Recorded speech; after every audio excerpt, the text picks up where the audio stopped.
And hello AnderZEL and others, this is Hardcore House of course, and I'm welcoming you to Call of Duty Black Ops 2 Zombies. I'm just kidding, this is Hardcore House and so you wanted tips on zombies, so instead of just listing out a bunch of stuff, I thought I'd just make a quick video. I'm going to do a quick run through, I'm going to speed it up so it's not totally boring, but it'll cover a lot of stuff, which will make it a lot easier.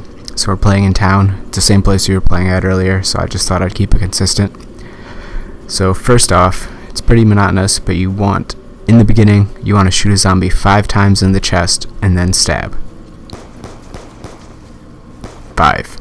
And then stab. That'll maximize the points you get, because you always want your last hit in the first rounds to be a melee hit. It'll get you the most points. And then 5 shots is enough that it hurts them, but it doesn't kill them. Now, it's a different story if they're on fire, like this zombie coming around right on top of my cursor. That guy, he's been on fire, so he's been damaged. So you only want to shoot him 3 times to make sure your last hit's always a melee hit. So there's a few zombies left, and you always want them to not be on fire anymore once you hit them. So if they're on fire, like this guy right next to this car, you want to wait until he's not on fire to melee him. So I'm just going to back up. It's an early round, so there's no real pressure. And right there, he's fine. I'll go over what happens later on when he's still on fire and you melee him. He kind of explodes in your face. It kind of sucks. So there's just a couple of guys left. I'm going to take him out quick. She hasn't been on fire, so it's just 5 shots. And then there's just one guy left back there. Alright, so end of round 1. Already at 1500 points. So that's a pretty good start. This is the kind of start you get when you use this technique. So I'm going to speed it up a little bit, and we're going to come back in when there's a guy on fire and we have to melee him because he's got us backed up a little bit. So, early rounds are kind of monotonous. I'm sure you figured this out already. Alright, so there's this guy. We'll go with the 3 shots. There's not really anywhere to go without setting him on fire. So there it is. He exploded on us. It happens. It's only a bad thing if there's like a swarm of zombies, because then they all do that and they all hit you, and it's really hard to get out of that, so you gotta be careful. Sometimes they don't do it, but it's pretty rare that they don't. Almost always they will. So I'm gonna speed this up. I kind of get owned a little bit, but I have to deal with a bunch of fire zombies. So it's definitely possible, especially in the early rounds, but it can be done. Later on, we'll go over a weapon that you have to pick up on any of the maps, which will take care of fire zombies pretty fast. So we got an insta-kill from this last guy. We didn't really want it. You always want to leave 1 or 2 zombies behind, so that you can like pick up all the perks, unlock anything that you want at this time. So we're going to open this door. One thing, because it has a quick revive, which is always one of the first things you want to get, either Juggernog or quick revive. That's always one of the first bottles. And also I know that the mystery box is in here, so I want to hit that too. And always you can repair barricades. It's a good time to do it at the end when there's a couple left, because you know there's not going to be any more zombies spawning, or no one's going to sneak up behind you. So we got the tar, which is an awesome gun for zombies. It's one of my favorites, so that's always good to get. And you can hear the music behind me. That's the quick revive, so you always want to grab that. What that does, it'll pick you up if you go down, and it'll give you a little time to shoot around while you're down there with some, pretty much it's pack-a-punch dual pistol, so it's really effective. So always pick up quick revive. Now, the best strategy for this map is this corner right here. At the beginning of every round, you want to stand here. It takes a while in the early rounds, but people will start spawning, and you can just pick them off from this corner. If you ever get pressured, you can jump off and run across the alleyway. Now, it's a high enough jump that zombies that are on the ground down there can't jump up. They have to go through the bar and up the stairs and come out right over there. So you always have to look. You only have to look one direction, and you kind of have to look a little bit to the left to check that window. The hammer is carpentry. It'll open up, it'll close up all the barricades, so that's always good. You always want to try and save it for later, but it's the middle of a round, so I just picked it up. You always want to try and get it right at the end of a round, because then it'll slow down the beginning people next time. Alright, so, that was no problem, but that's what we would do. We'd just jump off there if we were ever pressured. We weren't, so we're not going to worry about it this time. I'm just going to let it keep rolling, show you guys how it's done, and then pretty soon we'll have to jump off, and I'll show you guys where we need to go there, because the next thing we already have a quick revive. Next thing is definitely you get Juggernog.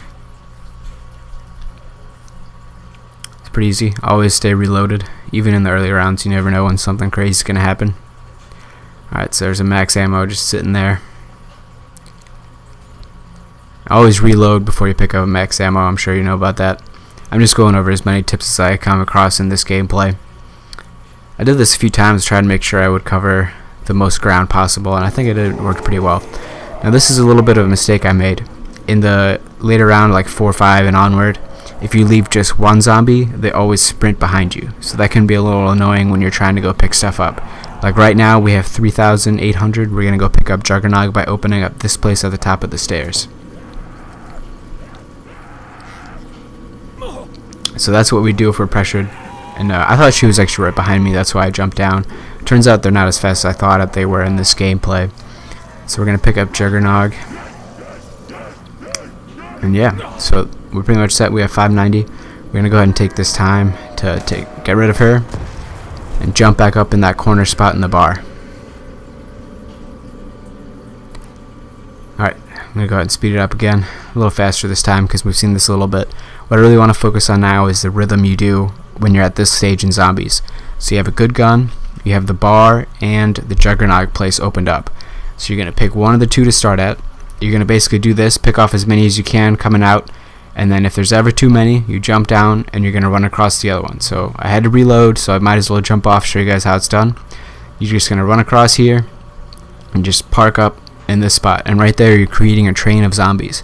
So they're going to just stay lined up, they're going to come out like this. It's still an early round, so they don't line up too well just yet, but it's the idea. Essentially you can see how when you do that they kind of swarm behind you. So I'm going to run across again and show you how it looks. Pretty much, since they can't really they can jump off, they can't jump on, so you can just stay in those corners and you'll be fine. It's still early, so I don't have to actually go to the top of the bar. So we're going to reload again, fix these barriers, and we're going to get ready for another round. So we're going to start in the bar again. I just like starting here for whatever reason. It doesn't really make a difference. Alright, so they're starting to come a little faster now than past rounds. I'm gonna go into normal motion because I actually got pressured there. It's the first time that really happened. So we're gonna jump across. Go ahead and walk across to avoid those fire things. Now around this corner, you always want to check the left a little bit, because if you look right now, right above like the circle of my gun, you can see that window, which is barricaded right now, but zombies can come out of there, and sometimes they will spawn when you're running to this area, and if you don't check the corner when you run in, they can hit you and they could take you down, especially when there's a big train following you. So you have to be careful. That's the only thing you have to watch out for when you're running for this area. So now you can see that our train's really starting to form. You're way better at this game than me. So if you use these tricks, you can probably just pop them all with headshots and take them all out. I just switched from Xbox to PC for Black Ops 2. So I'm still getting used to the controls a little bit, so I can't get the headshots like I used to. But that's pretty much the idea. You want to stand on that corner and just pop their heads off as they run in through that passageway. So once again, post up in the corner. We're going to take these guys out. It's no problem. They're running straight at us. They're all in a line. Just aim for the front one's heads and it'll probably hit the people behind them too. Now, I kind of messed up here. I got scared and jumped off on accident. But I do want that double points, even though it's just a couple people left. It's pretty much worth it still. So take these two guys out. Go ahead and grab this. There's only one person left, so might as well take them out. But I think I'll try and pick up a weapon. Now the thing about the weapons is the mystery box. I don't know if you know this, and I'm honestly not 100% sure if that's true in Black Ops 2. With Black Ops 1, the mystery box, we want it to open when the question marks are at their bright gold. You can see how they're flickering. When it's bright gold, that's when you want it to open, and that's how you get the best weapons. So that's a key thing to remember when you're trying to hit that. Now I made a huge mistake right there. I got this gun, which is single fire, and I got the other one, which is a burst fire. And I accidentally traded out my TAR, which is one of the best guns for zombies. So I pretty much doomed myself right there, because the TAR was going to be the gun I go to for pack-a-punch. Because when you pack-a-punch it, it is dominant. It gets like millimeter scanner on the first try. It's awesome. So if you get the TAR, definitely hold on to it. So we're racking up points. We're just doing the same thing. I mean, at this level, pretty much any gun will work fine, but if you want to go to the late rounds, you need one of the good guns, pack-a-punched, to really make a difference, especially on these small maps when the zombies can swarm you really easily.